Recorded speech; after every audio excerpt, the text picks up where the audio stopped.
जय जगन्नाथ मोहबर चंदन सुभद्रा नुआ apply April 1 रु स्टार्ट है 30 एप्रिल पर्यंत लास्ट डेट रही।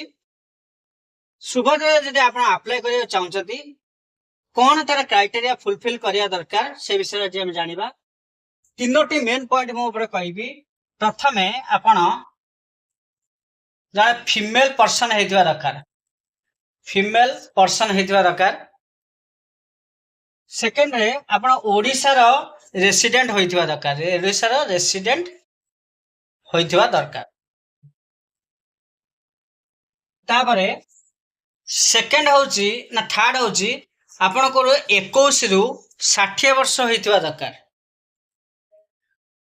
21 रु 60 वर्ष भीतर होइथिबा दरकार।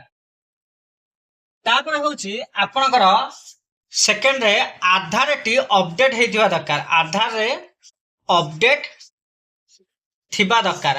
आधार अपडेट कोन आपन जदि आधार टी 10 वर्ष पुराना अछि, 10 इयर्स पुराना अछि ताले आपन आधार टी को अपडेट करि नेंतु।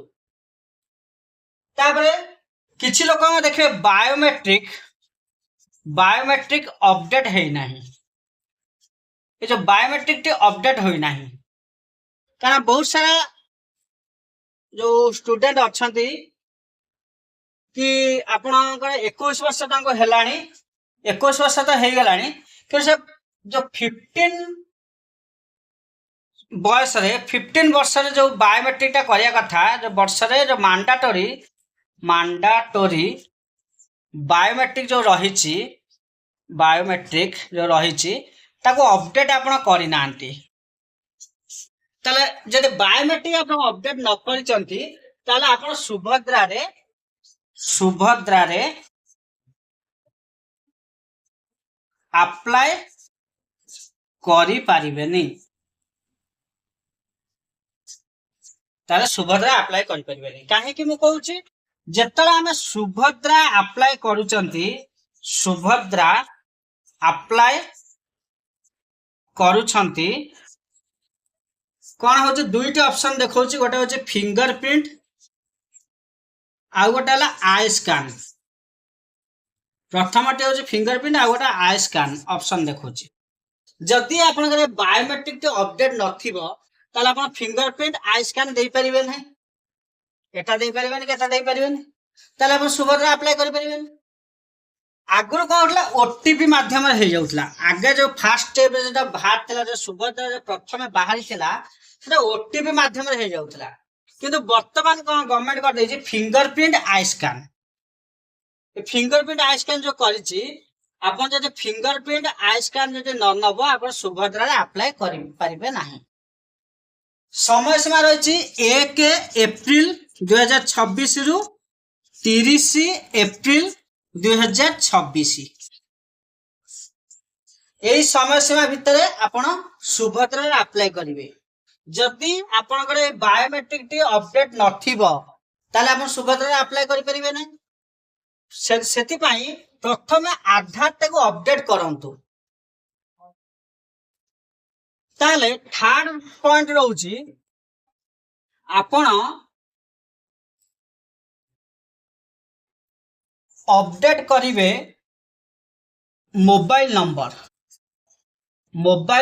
टे अपडेट करिवे। आधार रे मोबाइल नंबर टे अपडेट करिवे। कारण बहुत सारा लोक को देखिबे गोटे मोबाइल नंबर आपण आधार रे प्रिंट थिबा मोबाइल नंबर टे प्रिंट थिबो किंतु सेटा एक्टिव नथिबो। जेतु मोबाइल नंबर प्रिंट अछि किंतु एक्टिव नाही ताले मेसेज जाउनी, ताले आपनकर सुभद्रा योजना अप्लाई करि परिबे नाही। तो सुभद्रा अप्लाई करि परिबे नाही। काहे कि मु कहूची जेतले आपण डीबीटी करूचंती, डीबीटी बैंक रे करूचंती, से डीबीटी पाई आपनकर आधार रे मोबाइल नंबर टी थिबा दरकार, आधार टी अपडेट हेथिबा दरकार। ताले हमर जो सुभद्रा पैसा टी मिलुची केमिति मिलुची डीबीटी फॉर्म रे। कौन मिलुची डीबीटी फॉर्म रे बा एनपीसीआई लिंक माध्यम रे मिलुची जदि आपनकर डीबीटी एनपीसीआई नथिबो ताले आपण सुभद्रा द्वारा पैसा पाई परिबे नाही अप्लाई तो नहीं जीवो किंतु पैसा आसीबो नाही ताले सेथि पई आपनकर बैंक को डीबीटी करिया पड़िबो आधार सीडिंग करिया पड़िबो ताले आपण जदि सुभद्रा रे अप्लाई करिया पई चाहुचंती ताले ए चारोटी क्राइटेरिया आपनको फिलफिल करिया को पड़िबो मैंडेटरी चारोटी क्राइटेरिया गोटे आपण होचन फास्ट हला फीमेल हेतिबे ओडिसा रा बासिंदा हेतिबे 21 से 60 वर्ष आपण हेतिबो सेकंड नंबर हो आपनकर आधार टी अपडेट हेतिबा दरकार बायोमेट्रिक अपडेट हेतिबा दरकार जे 10 वर्ष पुराना आधार अछि त अपडेट हेतिबा दरकार थर्ड पॉइंट होची आपनकर आधार गोटे एक्टिव मोबाइल नंबर थिबा दरकार फोर्थ पॉइंट होची आपनकर डीबीटी एनपीसीआई लिंक हेतिबा दरकार जदि आपनकर आधार रे डीबीटी एनपीसीआई लिंक हेनी ताले आपण सुभद्रा रे टंका पाइबे नाही आ जो डेडलाइन रहिची से डेडलाइन भितरे आपण अप्लाई करि परिबे नाही ताले प्रथमे आमे एई जो चारोटी क्राइटेरिया को फुलफिल करिबा दरकार जेतु सुभद्रा में अप्लाई करियो चाहउचंती ए चारोटी क्राइटेरिया को फुलफिल करंतु तापर सुभद्रा रे अप्लाई करंतु निश्चित आपण टंका मिलिबो जदि ए चारोटी क्राइटेरिया को हम फुलफिल करूनांती सुभद्रा होटा अप्लाई हेइ जिवो आपण बायोमेट्रिक अपडेट अछि आपण मोबाइल नंबर भी अपडेट अछि ताले कि डीबीटी नाही आपण सुभद्रा अप्लाई हेइ जिवो किंतु आपण पेमेंट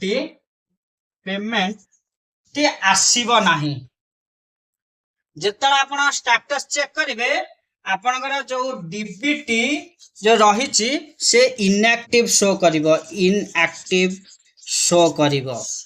इनएक्टिव शो कले आपनको पेमेंट टी आसीबो नाही ताले जो माने सुभद्रा अप्लाई करिया चाहुचंती से माने एतिकी क्राइटेरिया को फुलफिल करंतु तापर सुभद्रा अप्लाई करंतु जदि आपनकर आज वीडियो टी भल लागिची चैनल टी को like comment share and subscribe करिवे रहुची जय जगन्नाथ।